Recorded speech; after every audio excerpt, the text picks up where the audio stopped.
Donc, pour insérer un glyphe, nous allons tout d'abord aller dans la fenêtre texte, puis ouvrir la fenêtre glyphe.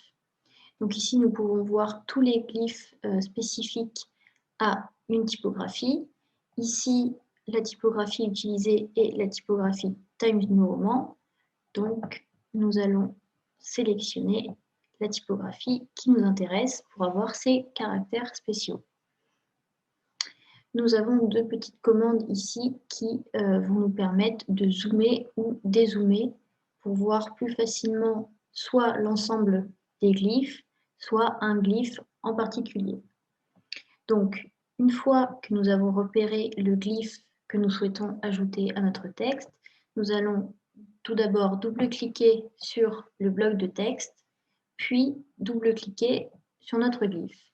Notre glyphe est donc inséré à notre bloc de texte. Une fois celui-ci inséré, nous pouvons toujours le modifier. Donc, nous pouvons le sélectionner et venir, par exemple, modifier sa couleur ou encore modifier sa taille.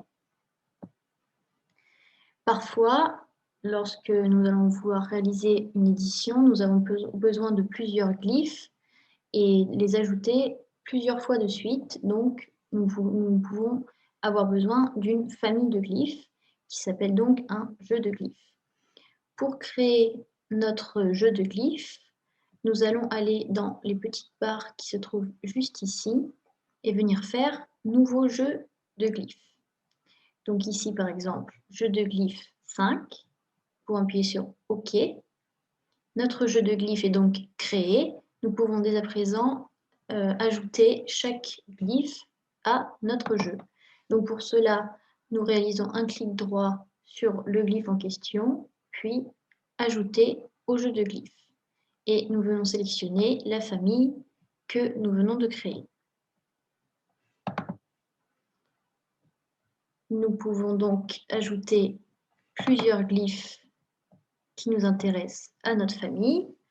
Et donc ensuite, pour connaître l'entièreté de notre famille, nous allons retourner sur les petites barres juste ici et venir faire afficher le jeu de glyphes 5. Et ici, nous pouvons voir que nos glyphes ont été ajoutés à notre jeu de glyphes et nous allons pouvoir les utiliser plusieurs fois de suite car ils sont